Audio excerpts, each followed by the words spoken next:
Assalamualaikum warahmatullahi wabarakatuh. Perkenalkan, nama saya Sekara Ayujaningrum dari Universitas Pancasakti Bekasi, jurusan Pendidikan Anak Usia Dini. Tujuan video yang saya buat adalah untuk memenuhi tugas ujian tengah semester mata kuliah Pendidikan Kewarganegaraan. Baik, kita langsung aja ke materinya. Materi yang akan kita bahas kali ini adalah tentang geopolitik Indonesia. Tujuan kita mempelajari konsep geopolitik ini adalah yang pertama, menyadarkan makna penting hidup bersama dalam ikatan kebangsaan. Yang kedua, dapat menyatukan visi, misi, dan tujuan kita dalam melangsungkan kehidupan bersama. Istilah geopolitik semula dibuat oleh pencetusnya yang bernama Friedrich Rizal yang diartikan sebagai ilmu bumi politik, lalu dikembangkan dan diperluas oleh Rudolf Kellen dan Karl Hausper menjadi geographical politik. Ada dua pengertian yang terkandung di dalam konsep keduanya. Yang pertama, geopolitik sebagai ilmu, dan yang kedua, geopolitik sebagai ideologi atau landasan ilmiah bagi tindakan politik suatu negara. Geopolitik berasal dari kata geo dan juga politik. Geo berarti bumi, dan politik itu berasal dari bahasa Yunani politeia. Poli berarti kesatuan orang-orang yang berdiri sendiri, dan teia berarti urusan. Geopolitik biasa juga disebut dengan wawasan Nusantara.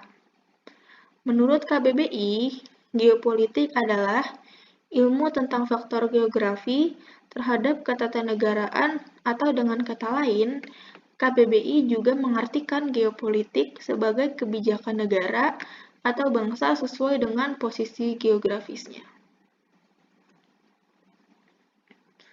Lalu kita akan belajar lagi tentang latar belakang konveksi wawasan Nusantara. Yang pertama ada falsafah Pancasila.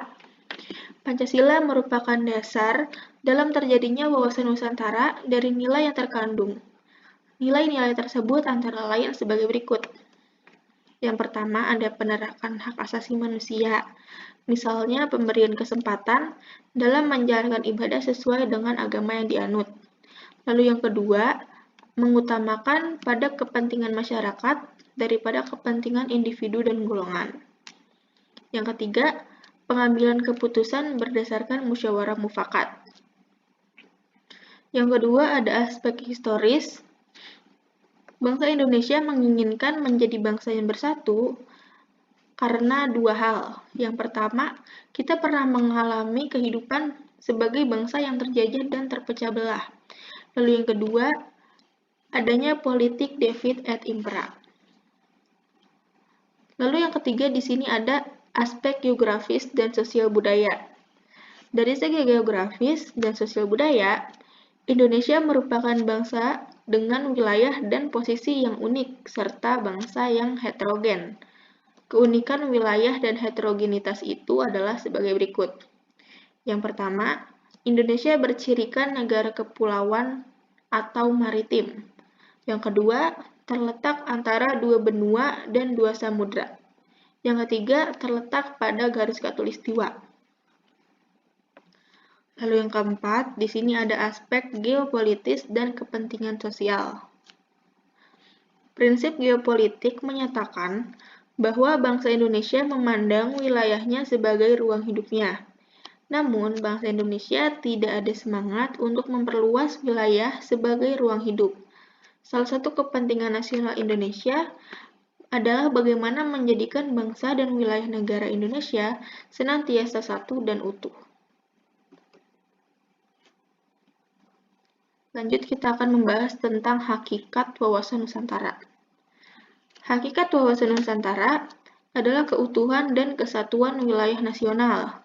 Dengan kata lain, hakikat wawasan Nusantara adalah persatuan bangsa dan kesatuan wilayah. Dalam GBHN disebutkan bahwa hakikat wawasan Nusantara diwujudkan dengan menyatakan Kepulauan Nusantara sebagai satu kesatuan politik, ekonomi, sosial budaya, dan pertahanan keamanan. Lalu ada dua landasan mengenai dasar wawasan Nusantara. Yang pertama ada landasan ideal Pancasila. Yang kedua ada landasan konstitusional Undang-Undang Dasar 1945. Landasan ideal Pancasila diakui sebagai ideologi dan dasar negara yang dirumuskan dalam pembukaan Undang-Undang Dasar 1945 yang telah mencerminkan nilai-nilai keseimbangan, keserasian, keselarasan, persatuan dan kesatuan, kekeluargaan, kebersamaan, dan kearifan dalam membina kehidupan nasional. Lalu, Undang-Undang Dasar 1945 merupakan konstitusi dasar yang menjadi pedoman pokok dalam kehidupan bermasyarakat, bernegara, dan berbangsa. Lalu, di sini ada teori geopolitik. Teori geopolitik yang pertama ada dari Friedrich Rizal. Yang pertama ada pertumbuhan negara mirip dengan pertumbuhan organisme atau makhluk hidup.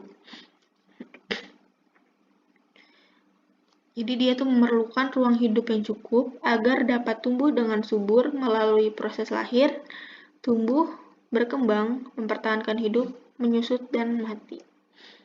Lalu yang kedua, ada kekuatan suatu negara harus mampu mewadahi pertumbuhannya.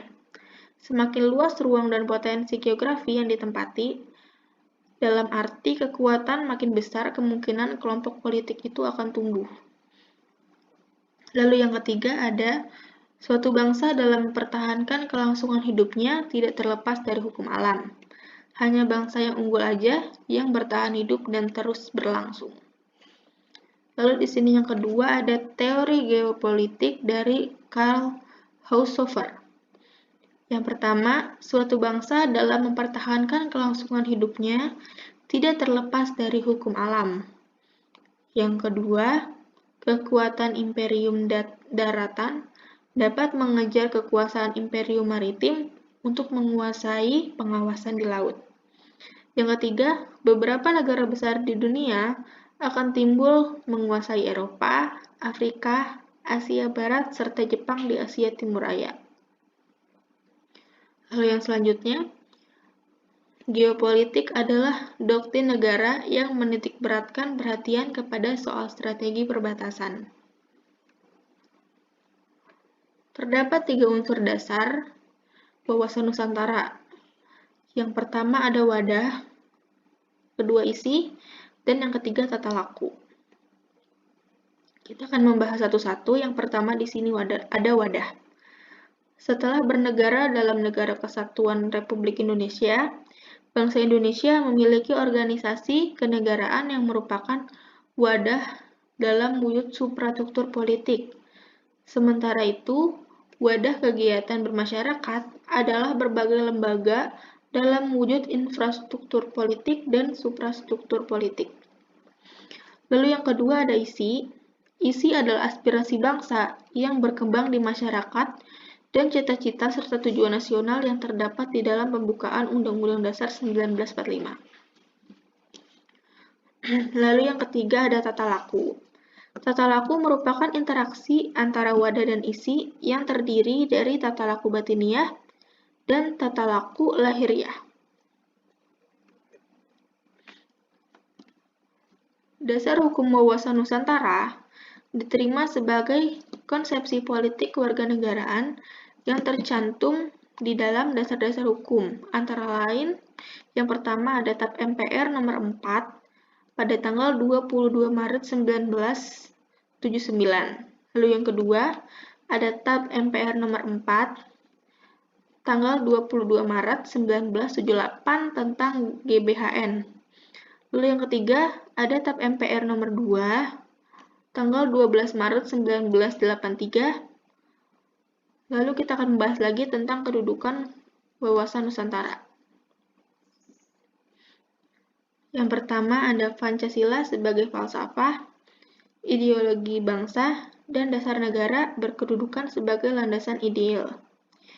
Yang kedua, Undang-Undang Dasar 1945 adalah landasan konstitusi negara yang berkedudukan sebagai landasan konstitusional. Yang ketiga, sebagai visi nasional yang berkedudukan sebagai landasan visional. Lalu, ketahanan nasional sebagai konsepsi nasional yang berkedudukan sebagai landasan konsepsional.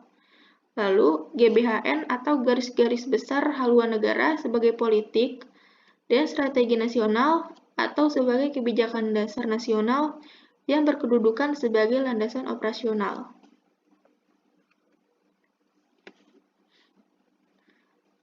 Lanjut, kita akan membahas tentang fungsi dan tujuan Wawasan Nusantara. Wawasan Nusantara berfungsi sebagai pedoman, motivasi, dorongan, serta rambu-rambu dalam menentukan segala kebijakan, keputusan, tindakan, dan perbuatan bagi penyelenggara negara di tingkat pusat dan daerah, maupun bagi seluruh rakyat Indonesia dalam kehidupan bermasyarakat, berbangsa, dan bernegara. Lalu tujuan Wawasan Nusantara itu adalah mewujudkan nasionalisme yang tinggi di segala aspek kehidupan rakyat Indonesia yang lebih mengutamakan kepentingan nasional daripada kepentingan individu, kelompok, golongan, suku bangsa, ataupun daerah. Lanjut, kita akan membahas tentang asas Wawasan Nusantara.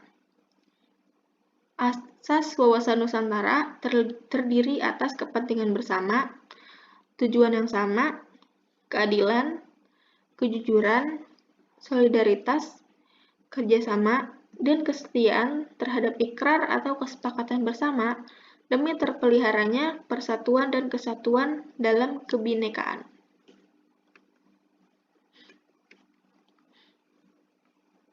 Baik, terima kasih. Presentasi kali ini saya akhiri. Kurang lebihnya saya mohon maaf. Wassalamualaikum warahmatullahi wabarakatuh.